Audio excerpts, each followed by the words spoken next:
Selamat pagi, siang, sore, ataupun malam untuk kalian semua. Untuk video hari ini gue akan coba sharing tips gimana caranya foto Milky Way. Dan gue akan coba share berdasarkan pengalaman gue saat foto di lapangan. Oke? Sebelum kita mulai ke videonya, buat kalian yang baru datang di channel ini, jangan lupa untuk klik subscribe button dulu.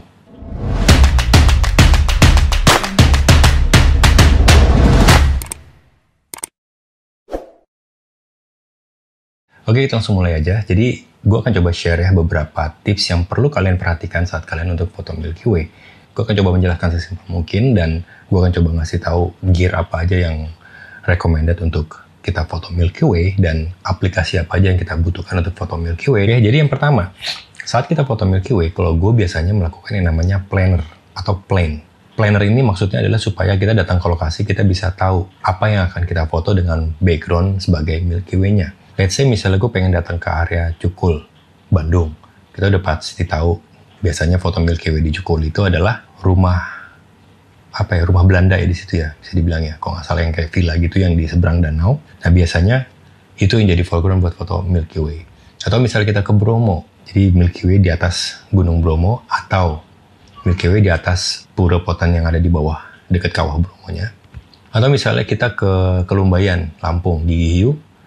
Itu juga bisa foto Milky Way di atas batu Gigi Hiunya. Nah, tapi semua itu kita harus planning dulu gitu ya. Kalau gue biasanya kayak gitu. Karena apa? Let's say misalnya kayak di Cukul gitu ya. Di Cukul, di spot yang rumah Belanda itu, nggak setiap jam posisi Milky Way itu bisa berada di atas rumah itu. Gitu. Jadi kita harus cari timing yang tepatnya tuh jam berapa kita mau tahu di situ supaya si posisi Galactic Center atau badan Milky Way-nya tepat ada di atas rumah itu. Karena kalau misalnya kita ada di lokasi itu, di Cukul itu ya misalnya ya, posisi Milky Way saat rising itu dia nggak ada di atas villa itu, dia ada di sebelah kirinya, biasanya kayak gitu. Nah, jadi kita mesti nunggu timingnya saat dia mulai menggeser ke kanan. Nah, kapan waktu yang tepat si Milky Way itu ada di atas itu. Nah, untuk kali ini gue menggunakan aplikasi yang namanya Photopills. Oke, jadi kalian juga bisa download atau install. Memang ini aplikasi yang berbayar ya, cuman ya cukup worth it lah ya dengan harga yang dibayar dengan kelengkapan si aplikasi ini, karena nggak cuma untuk planning kita lokasi foto Milky Way juga, dan bisa banyak hal yang ada di dalam aplikasi ini punya gitu loh. Oke, yang pertama gue akan coba kasih tahu dulu gimana cara menggunakan aplikasi ini ya. Jadi gue coba screen record dulu ya. Oke, kita buka aja langsung Photopills sini. Nah, kalau kalian udah buka nih, di atas kiri ada planner, kita klik planner. Nah, biasanya di tombol yang sebelah kanan itu yang bulat-bulat ya, ada 3, kanan bawah. Itu ada yang gambar kayak prisma gitu, kita klik. Nah, settingan ini pastikan seperti ini settingnya. Nah, karena ini settingan biasa gue ya, cuma kalau kalian nanti terserah. Cuman yang pasti untuk sun ini gue pakai pad, moon pakai pad. Untuk Milky Way gue apa labelin, gue kelihatanin. Meteor shower, eclipse itu nggak usah gue kasih lihat. Twilight gue kelihatanin gitu ya, dan shadow nggak usah gue kasih lihat. Settingannya seperti ini kalau setup yang ada di gue. Nah, kalau udah baru kita tinggal posisikan lokasi kita di mana. Ya, kita tinggal klik yang merah yang ada di paling kiri ini ya, bulatannya. Lalu misalnya gue pengen moto di daerah Bandung, kita cari Cukul. Cukul di mana ya Cukul ya? Ranca Bali. Nah, dekat-dekat sini. Nah, Sunrise Point Cukul. Oke, di sini kalau kita lihat ada villa Jerman. Sorry, salah ya gue ya. Bukan villa Belanda tapi villa Jerman. Nah, ini kita taruh di sini, di atas villa Jerman. Nah, kita akan motonya dari sini, dari seberangnya ya. Kalian lihat kan? Nah, kalau misalnya kita trace, ya kita tinggal lihat di sini ya. Jadi yang warna orange, ya garis orange di kiri itu adalah sunset. Warna kuning di kanan itu adalah sunrise. Jadi yang garis titik-titik di atas itu yang warna kuning itu adalah jalur matahari. Ya kalau kita lihat seperti ini tuh ya. Ini saat sunrise-nya dia di sana, terus dia akan jalan begitu mataharinya sampai sunset-nya di sebelah kiri yang orange itu. Nah, yang di bawah itu ada warna biru muda, itu adalah bulan. Oke, timing bulan dia akan nongol atau rising. Dan kita geser ya, nanti kita lihat, misalnya udah gelap, dia ada warna blue gini, berarti dia udah masuk blue hour, twilight-nya, dan sampai ke dark hour. Nah, saat kita udah malam seperti ini, di sini akan keluar titik-titik warna putih dan ada garisnya. Nah, itu adalah Milky Way-nya. Yang menentukan posisi itu ada di sini. Gitu ya. Jadi kita tinggal lihat kira-kira posisi yang tepat saat kita foto Milky Way di atas Villa Jerman itu di saat jam berapa. Kita tinggal geser karena kita foto dari seberang sini kan. Oke, kita foto dari seberang danau. Kira-kira pas saat dia ada di atas, itu kira-kira di jam 12-an. Untuk sekarang, kita save dulu. Date-nya kita rubah ke now. Sekarang itu adalah bulan Juli, tanggal 29 ya, kalau nggak salah, coba gue lihat dulu. Oke, 29 Juli. Kita lihat. Set. Nah, untuk sekarang di posisi supaya Milky Way di atas itu, di sekitaran jam 12-an sampai jam 3 pagi. Oke, jadi supaya kita dapetin badan Milky Way di atas Villa Jerman itu, kita motonya prefer di jam segitu. Oke, jangan kita moto pas habis sunset. Kalau habis sunset, kalau kita lihat tuh, ya, badan Milky Way-nya malah ada di sebelah kiri, nggak ada di atas Villa Jerman itu. Tapi kalau misalnya udah di atas jam 10, di atas jam 12, baru posisi galactic center-nya ada di atas Villa Jerman-nya. Nah, itu kalau misalnya kita lihat di Cukul. Let's say misalnya gue pengen moto di Bromo ya, foreground-nya adalah Pura Ponten yang ada di bawah kawah Bromo itu. Nah, gue pengen posisi Milky Way-nya tepat di atas gapura puranya. Nah, kita tinggal pindahin ke sini, kita zoom. Nah, puranya ada di sini ya. Nah, ini kan ada gerbang ini, gerbang itu yang ini. Ya, kita tinggal taruh di sini. Dan kita tinggal trace kapan waktu yang tepat. Nah, ternyata di saat jam 21:10 atau sekitaran jam 9 malam lah ya motonya. Untuk di bulan ini, di tanggal ini. Gitu. Dan si posisi Milky Way ini nggak akan selalu sama jamnya, akan selalu berubah di setiap bulan. Dan sekedar info, untuk Milky Way itu akan selalu ada, setiap bulan itu akan selalu ada, dari Desember sampai Januari atau Januari sampai Desember itu pasti ada. Yang membedakan itu adalah galactic center-nya, badan galaksi Bima Saktinya. Nah, untuk badannya sendiri, itu dia biasanya baru keluar di bulan Februari sampai November. Tapi kalau di bulan Februari itu terlalu cepat, gitu ya. Karena apa? Karena dia nongolnya pas subuh. Kelihatan badannya subuh, nggak lama udah terang, udah hilang, dia udah nggak kelihatan. Nah, cuman idealnya sebenarnya moto itu dari bulan Mei. Oke, dari Mei sampai November. Itu yang paling ideal kalau untuk foto Milky Way. Dan setiap bulan sendiri pun itu nggak selalu sama. Jadi kalau misalnya kita pengen moto di bulan awal-awal, misalnya nih, gue kasih lihat tabelnya seperti ini. Ini cuma patokan aja ya ibaratnya ya. Untuk di bulan awal, kayak bulan Maret sampai Mei ya. Tadi gue bilang bulan Mei. Kita start tuh dari bulan Maret. Ya, jadi Maret sampai Mei biasanya itu posisi yang paling tepat kalau kita pengen foto Milky Way untuk kedapetin panorama. Jadi melengkung gitu Milky Way-nya. Ya, jadi kita bisa stitching. Atau posisi Milky Way-nya biasanya lebih melintang di atas. Ya, saat dia rising. Melintang di atas kepala itu ya, jadi lurus begitu. Itu di bulan Maret sampai Mei. Kalau misalnya di bulan berikutnya kayak bulan Mei sampai Juli itu sebenarnya range yang paling panjang ya untuk kita foto Milky Way, karena bisa dari after sunset sampai sebelum sunrise. Biasanya durasinya panjang tuh, bisa dari miring ke kiri sampai miring ke kanan kita motonya. Nah, ini juga kita bisa waktu yang tepat itu bisa kita kontrol. Misalnya kayak tadi gue pengen badannya itu nggak pas tegak, pengen agak miring. Kayak di foto yang ini. Nah, ini moto di bulan kemarin ya, Juni kalau nggak salah nih, waktu gue ke Sumba.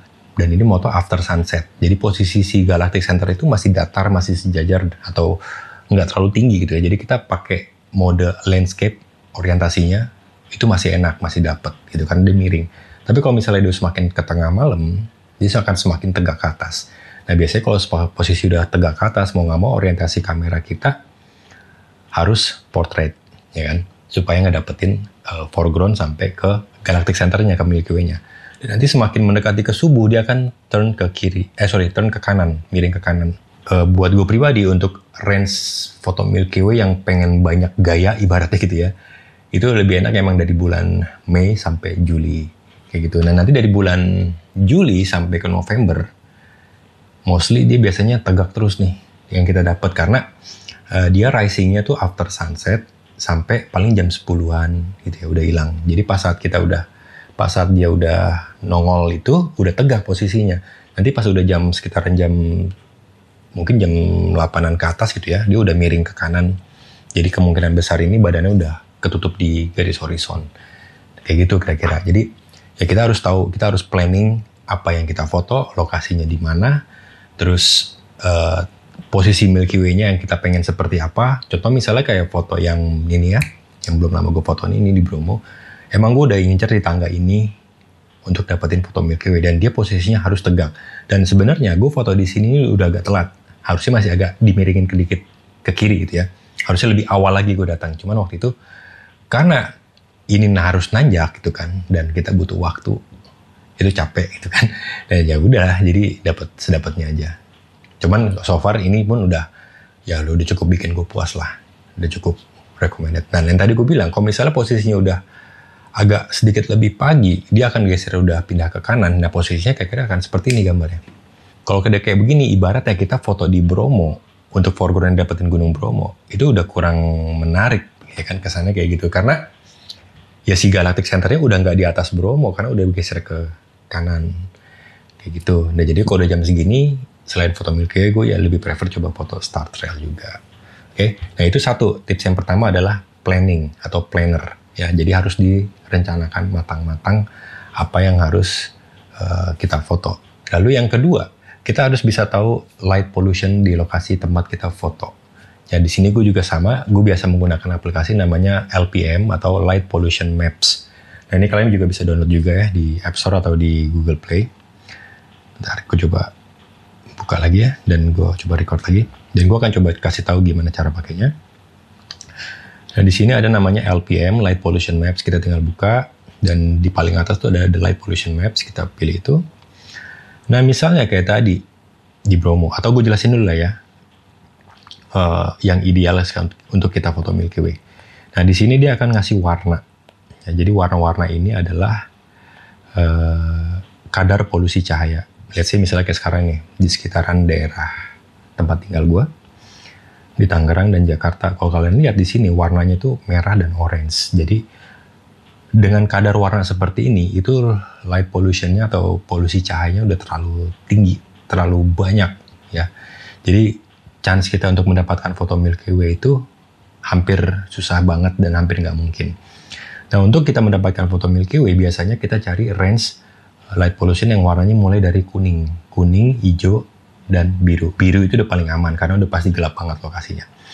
Nggak ada polusi cahaya, oke? Dan kita lihat misalnya di daerah tadi Bromo. Kita coba cari Bromo. Nah, di sini. Kita lihat Bromo pun sebenarnya belum termasuk ke area yang biru. Dia masih di area kadarnya hijau. Jadi nggak benar-benar totally gelap sebenarnya di area Bromo itu. Kenapa? Karena ya seperti kita tahu, di sana juga banyak rumah penduduk kan. Nah, rumah-rumah itu pasti ada lampu. Dan mereka nggak mungkin tinggal dalam keadaan gelap. Pasti ada lampu di sana, dan itulah kadar polusi cahaya. Cuman, dengan kondisi kadar yang warnanya hijau seperti ini, itu sangat masih bisa memungkinkan kita untuk foto Milky Way. Jadi kadarnya masih aman, nggak yang terlalu ngeganggu polusinya ke langit banget gitu ya. Jadi, di Bromo ini kita masih bisa foto, dan kalau misalnya kita lihat nih, kita mau foto di Semeru. Nah, di Semeru ini sangat aman karena ya seperti kita tahu, siapa yang mau tinggal di atas Gunung Semeru gitu kan. Udah pasti itu sangat minim cahaya, dan hampir nggak ada cahaya, bahkan situ semuanya biru di sini dikasihnya. Oke, jadi patokan kalau misalnya kita ngelihat polusi cahaya dari aplikasi ini kalau gua. Nah, dari sini baru kita cek tadi pakai plannernya di aplikasi Photopills. Itu dua aplikasi yang paling sering gue pakai untuk saat gue foto Milky Way. Jadi semuanya gue planning dulu, gue rencanakan dulu, lalu gue cari tahu dulu ada apa di lokasi itu. Baru yang berikutnya adalah masuk ke peralatan yang kita butuhkan gitu ya. Jadi untuk peralatan yang kita butuhkan itu jelas ada beberapa hal. Jadi yang paling pertama adalah kita butuh kamera yang advance. Kamera yang advance di sini bukan berarti kamera yang profesional, kamera yang mahal, atau kamera yang super canggih. Bukan. Advance di sini maksudnya adalah kamera yang bisa di-set ke mode manual, full manual. Bisa setting ISO manual, bisa setting shutter manual, bisa setting aperture manual. Dan bisa juga untuk setting fokus manual. Oke? Kenapa? Karena kita akan ngeset semua itu secara manual biasanya kalau untuk foto Milky Way. Dan yang kedua, yang kita butuhkan lagi adalah lensa yang cepat atau fast lens. Nah, fast lens ini dalam artian maksudnya adalah lensa yang memiliki bukaan besar, misalnya kayak f1.8 atau f1.4, f2, f2.8, kayak gitu-gitu. Ya, kenapa disebutnya fast? Karena dengan bukaan yang besar, otomatis shutter kita bisa lebih cepat. Ya, Makanya disebutnya adalah lensa yang cepat atau fast lens. Bukan berarti kalau kita nggak punya lensa yang bukaannya besar, nggak bisa, tetap bisa. Kita bisa pakai lensa yang bukannya f4, atau f4.5 atau f5.6. Cuman semua itu akan ada kompensasi. Kompensasinya itu adalah dari nilai ISO-nya. Oke? Nah, itu tadi 2 yang kita butuhkan. Lalu yang ketiga adalah tripod. Jadi kita butuh tripod yang kokoh, tripod yang sturdy. Karena apa? Karena kita foto long exposure, kita butuh menyanggah kamera kita di tripod supaya nggak goyang. Lalu yang berikutnya adalah, kadang kita butuh ini, center atau flash kamera yang off view, yang external flash. Nah, kalau center biasanya kita pakai untuk light painting, kita buat nerangin foreground gitu ya, pakai center. Dan kadang gue butuh flash biasanya kalau gue pengen kayak foto keluarga gitu loh. Kita foto Milky Way tapi ada orang. Nah, supaya orang bisa nge-freeze, nggak goyang-goyang, nggak ngeblur, biasa gue tembak pakai flash sekali, ceprat gitu. Nah, jadi orangnya akan still, kelihatan jelas. Kalau misalnya kita teranginnya pakai light painting, pasti orangnya akan goyang-goyang kelihatannya gitu. Jadi gue prefer menggunakan flash dan taruh flash posisi settingan flash itu di rear curtain. Jadi dia akan nyala setelah shutter nutup, bukan pas ngebuka ya. Jadi pas dia ngebuka, si flash akan diam, nanti pas menutup baru flash nyala. Strak gitu. Biasanya kayak gitu. Nah, untuk yang berikutnya, masalah settingan sini ya. Settingan, mungkin kalian pernah dengar yang namanya 500 rules atau 600 rules. Jadi, kalau bahasa Indonesianya adalah peraturan 500 atau peraturan 600 di dalam foto Milky Way. Nah, di mana fungsi rules ini sebenarnya buat mengatur supaya saat kita foto, hitungan shutternya itu pas, nggak bikin bintangnya itu nggak jadi bergaris. Maksudnya rumus atau teori atau 500 rules ini adalah 500 itu dibagi dengan nilai focal length yang kita pakai. Tuh, misalnya kita pakai lensa 20 mili, berarti hitungannya adalah 500 dibagi 20. Dan itu adalah hasilnya nilai shutter speed kita. Ya, misalnya 500 dibagi 20, hasilnya adalah 25. Jadi nilai shutter kita itu adalah 25 detik. Rumus ini buat gue pribadi itu hanya berlaku untuk lensa-lensa dengan range sekitaran 18 ke atas, oke? Kenapa?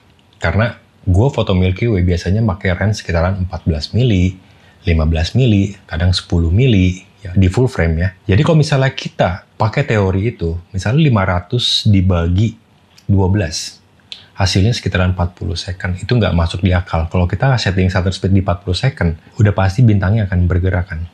Pasti akan bergaris hasilnya. Jadi nggak jadi titik doang. Nah, makanya gue bilang, teori ini buat gue pribadi hanya berlaku di focal length yang dipakai sekitaran 18 mili ke atas. Tapi kalau misalnya udah ukurannya 17 mili ke bawah, itu udah nggak berlaku sih kalau buat gue ya. Cuman nggak tahu kalau buat kalian. Cuman buat gue pribadi, gue coba ngitung pakai teori itu malah nggak akurat gitu loh, malah jadi lari kemana-mana. Jadi untuk settingan kamera, gue tetap settingan manual full berdasarkan trial dan error gitu loh. Jadi misalnya kayak gini. Untuk lensa yang gue pakai biasanya pakai f2.8. Nah, untuk di kamera yang gue pakai, yang sering gue pakai buat foto Milky Way ini, gue pakai Nikon Z6. Nah, biasanya dengan settingan aperture di f2.8, gue pakai ISO 800 sampai 1600 saja itu udah cukup, tergantung kadar lokasi. Dan untuk shutter speed, biasanya gue cuma taruh di 25 second atau di 30 second, di antara dua itu aja. Dan untuk setup aperture ya jelas di settingan yang terbesar. Misalnya di f2.8 ya f2.8, misalnya di f2 ya di f2. Ya gitu. Cuman masalahnya kan di lensa wide ini kayaknya belum ada lensa yang aperture-nya sampai f1.8 ya. Kebanyakan pasti mentok di sekitaran f2. Ya, maksudnya ini wide bukan berarti 20 mili ya. Kalau 20 mili itu ada. Cuman kalau misalnya lebih lebar lagi kayak 15 mili, 14 mili, 12 mili, bahkan 10 mili itu nggak ada, belum ada. Kenapa gue ngambil range dengan menggunakan lensa yang lebar? Supaya gue bisa ngedapetin foreground gue utuh dan Milky Way gue juga utuh. Karena kalau misalnya kita foto dengan lensa yang nggak terlalu lebar atau sekitar range 20 mili anggap ya, karena kita merasa kekurangan ngedapetin foreground kalau kita ngejar ke Milky Way-nya. Kita ngejar di foreground, kadang badan Milky Way-nya kepotong juga. That's why gue lebih prefer sebenarnya menggunakan lensa 12 mili di full frame kalau misalnya untuk foto Milky Way. Nah, range itu selama gue coba, itu lensa atau range yang paling ideal untuk foto Milky Way. Gue juga udah nyoba pakai lensa 10-18 Lowa untuk foto Milky Way, memang lebar banget, cuman itu terlalu lebar. Alhasil badan Milky Way jadi segaris doang, terlalu kecil. Nah, kalau misalnya gue pakai 14 mili, itu pun bagus lebarnya, cocok. Cuman di jam-jam tertentu saat dia tegak, itu pun badannya masih suka kepotong. Dan 15 mili jelas sama kasusnya dengan 14 mili. Jadi range di 14 mili, range di 15 mili. Nah biasanya gue pakai di saat posisi badan Milky Way-nya seperti ini. Ya jadi saat badan Galactic Center itu belum tegak lurus ke atas, jadi masih melintang di bawah, masih nyamping gitu ya. Nah itu posisi yang paling ideal menggunakan lensa dengan range sekitaran 14, 15, 16. Nah kalau misalnya udah tegak lurus ke atas, nah itu udah harus menggunakan range yang lebih lebar lagi. Karena ya tadi gue bilang, kalau kita nggak punya range yang lebih lebar, biasanya akan kepotong. Apalagi saat kita posting ke Instagram, harus menggunakan rasio 4:5 untuk portrait, makin ada lagi yang kepotong. Dan berikutnya adalah fotonya menggunakan JPEG atau RAW. Dan kalau gue selalu mensuggestkan kalian foto menggunakan RAW untuk foto Milky Way. Karena kita pasti akan melakukan yang namanya post-processing setelah kita foto Milky Way. Oke, dan untuk beberapa tips lainnya mungkin kayak komposisi atau apa segala macam itu kalian bisa sambil latihan, sambil kayak kalian foto landscape biasa lah. Cuma bedanya sekarang orientasinya. Mungkin kalau kalian foto landscape biasa kayak sunset, sunrise, kalian akan lebih banyak ke foreground ngambilnya. Atau arah kameranya akan lebih banyak ke tilt down. Tapi kalau misalnya kita saat foto Milky Way, kita akan lebih banyak arah kameranya lebih ke tilt up, ya arah ke atas. Jadi ini juga kenapa alasannya sebenarnya. Kenapa kita harus menggunakan aperture besar saat foto Milky Way? Yang pertama alasannya adalah supaya kita bisa meminimalisir ISO. Jadi kalau misalnya ISO besar, otomatis yang namanya noise itu pasti akan terlihat. Itu udah pasti kan. Kedua sebenarnya kita bicara dari nilai hyperfocal. Karena kalau misalnya kita lensa tilt up saat foto Milky Way, jarang kita foto Milky Way kameranya tilt down kan. Pasti semuanya tilt up rata-rata. Dan dengan posisi ini otomatis near limit kita itu akan jauh dari kamera kita. Bahkan bisa lebih dari 5 meter ke depan. Itu nilai near limitnya. Jadi kalau misalnya udah near limit jauh seperti itu, memang yang paling ideal adalah menggunakan bukaan besar. Supaya apa? Menjaga kadar hyperfokalnya. Nah, untuk masalah mencari fokus dalam foto Milky Way, nah, banyak orang juga men-setting fokusnya udah taruh aja di infinity. Nanti kita tinggal foto. Nah, mungkin juga itu benar kalau misalnya di depan kita nggak ada foreground. Nah, cuma problemnya kalau misalnya di depan kita ada foreground kayak foto ini. Nah, ini kalau misalnya gue taruh di infinity, ini depannya pasti nggak akan tajam. Pasti akan ngeblur. Hanya bintangnya yang tajam. Nah, untuk yang seperti ini kita harus flip. Jadi kita harus fokus di foreground-nya, baru kita akan ngelihat kadar dove di background-nya, di langit. Nah, jadinya akan kelihatan seperti dimensi. Foto kita akan tetap terlihat lebih tajam kualitinya. Nah, caranya gimana?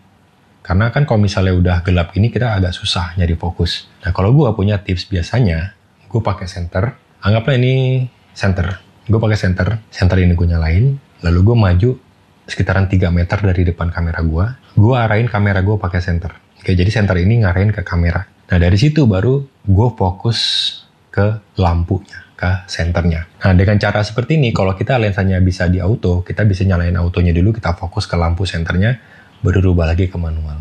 Nah kalau misalnya kita pakai lensa manual, ya kita zoom, kita putar fokusnya sampai si lampu senternya itu benar-benar fokus. Kayak gitu. Nah habis itu udah tinggal foto. Dijamin pasti hasilnya akan sharp. Oke? Nah itu kalau misalnya kita bingung nyari fokus. Nah kalau misalnya di depannya ada foreground, ya berarti senternya ini taruh pas di foregroundnya gitu. Misalnya ada batu, senternya taruh di batu, arahin ke kamera kita. Kita fokus ke situ. Kalau gue biasanya kayak gitu. Dan biasanya sih manjur. Oke, dan ada beberapa tips lagi saat gue foto Milky Way, dan gue juga pernah ngomong juga ke beberapa teman dekat gue. Gue saat foto Milky Way lebih prefer bukan di saat kondisi bulan full totally mati.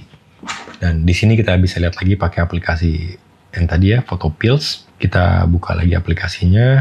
Di kolom di bawahnya planner ini ada moon, kita buka. Nah di bawah itu ada kalender, kita buka. Nah, di sini adalah kalender bulan. Jadi kita bisa tahu kapan bulan itu mati dalam setiap bulannya. Oke, kalau misalnya kayak di bulan Agustus, kita lihat ini. Tanggal 8, itu adalah titik di mana bulan benar-benar nggak akan nongol. Benar-benar mati, langit itu nggak ada bulan sama sekali. Nah, mungkin banyak orang, ini adalah saat yang tepat untuk foto Milky Way. Cuma buat gue kurang suka foto Milky Way di saat kondisi seperti ini. Karena apa? Karena totally black, totally gelap. Nggak ada cahaya sama sekali. Kalian pasti akan berpikir kan bisa diterangin pakai center dengan light painting. Memang bisa, cuman biasanya yang bikin gue nggak suka adalah hasil light painting itu kadang suka nggak rata, suka belang-belang, suka keras di atas, keras di bawah, bawahnya pas, atasnya keras. Nah itu kadang agak susah gitu. Jadi kita mesti nyoba berkali-kali untuk light paintingnya. Nah kalau misalnya ada foreground. Kalau nggak ada foreground, misalnya kayak kita foto di Bromo atau kita foto di atas bukit lah, center kita nggak mungkin bisa nerangin sampai ke bawah sana gitu loh. Jaraknya terlalu jauh. Yang ada, ya kita harus nge-boost saat post-proses. Kita harus naikin shadow segala macam. Alhasil nanti yang keluar adalah noise, grain, dan segala macamnya. Dan inilah yang gue alasannya kenapa kurang suka gue saat moto di saat bulan totally mati. Nah, kalau gue pribadi, gue paling suka moto Milky Way itu di saat half moon. Posisi bulannya half moon. Misalnya kayak kalau lihat dari sini, start dari tanggal 13 sampai tanggal 15. Atau kita balik nih, yang udah pernah gue foto ya. Di bulan Juni, misalnya di tanggal 16 sampai tanggal 18. Let's say kita buka tanggal 17 Juni. Nah, begitu kita buka, di sini akan ngasih tahu ada moonset dan ada moonrise. Moonrise-nya itu berarti bulan itu akan terbit atau akan nongol itu di jam 11.34 siang. Dan di jam 23.42, bulan itu akan tenggelam, ya, moonsetnya di situ. Dan kalau kita lihat si Milky Way, dia akan nongol itu di jam 7 malam, jam 7:03. Dan Milky Way-nya itu akan hilang di jam 4:59 atau jam 5 kurang ya. Nah, berarti ideal gue saat moto pengen ngedapetin foreground yang bagus, itu di sekitaran jam 7 sampai jam 12 malam, sekitaran itu, kasarnya. Nah, sekarang kita cek di aplikasinya, di plannernya, misalnya di Bromo ya. Kita lihat tadi di bulan Juni tadi ya, bukan di Juli ya. Tadi tanggal berapa? Anggaplah 16 lah ya. Dan ya bulan itu yang warna biru kan ya. Jadi pas saat jam 7, posisi Galactic Center, jam 7 sampai sekitar jam 8 lah ya. Posisi Galactic Center itu tepat ada di seberangnya bulan. Ya, kalau kalian lihat di sini nih, ya Galactic Center itu ada di seberangnya bulan. Jadi sangat bertolak belakang. Bulannya di mana, Milky Way-nya di mana. Jadi pas kondisinya itu nggak nempel antara si bulan dengan si Milky Way. Dan kadang ada momen yang seperti itu ya, saat Milky Way nongol, bulan juga nongol. Dan dia bersebelahan atau nempel bahkan. Nah, di kondisi kayak gitu kita nggak bisa moto Milky Way dengan ada bulan. Tapi dengan timing yang seperti ini bisa kita manfaatkan cahaya bulan itu untuk nerangin foreground. Dan kita tetap bisa dapat Milky Way-nya. Seperti di video Bromo gue yang kemarin gue sempat ngasih tahu kan, alasan gue kenapa moto Milky Way di saat ada bulan. Yaitu salah satu tips juga dari gue. Dan hasil fotonya kira-kira seperti ini ya. Ini beberapa foto yang gue moto momennya saat ada half moon ya, saat ada bulannya. Jadi foreground itu kelihatan dan daerah-daerah yang jauh-jauh, bukit-bukit yang di ujung-ujung sana juga masih kena terang cahaya bulan. Nggak yang hitam pekat gosong. Nah, kalau misalnya kita pakai light painting, saat bulan mati total, yang terang hanya di area sekitaran kitanya doang kan. Yang di ujung-ujung itu semua pasti akan hitam doang. Ya, jadi ini ada satu perbandingannya lah. Ini saat bulan mati, walaupun beda lokasi ya, kurang lebih kayak segini. Dan ini saat ada bulannya atau half moon. Nah, oke. Mungkin kira-kira segitu aja kali ya beberapa tips foto Milky Way dari gua. Dan kalian juga bisa tinggal langsung coba di lapangan, tinggal dites di lokasi. Dan kalau misalnya emang kalian masih ada yang belum ngerti atau masih ada pertanyaan, kalian bisa coba DM gue di Instagram. Nanti gue akan coba selalu jawab pertanyaan-pertanyaan kalian. Oke, jadi videonya gue selesai dulu sampai di sini. Buat kalian yang baru datang di channel ini, jangan lupa untuk klik subscribe button, jangan lupa klik like button kalau kalian suka video ini, dan silakan share video ini jika menurut kalian video ini bermanfaat. Jadi sampai ketemu lagi di video gue yang selanjutnya. Oke, bye.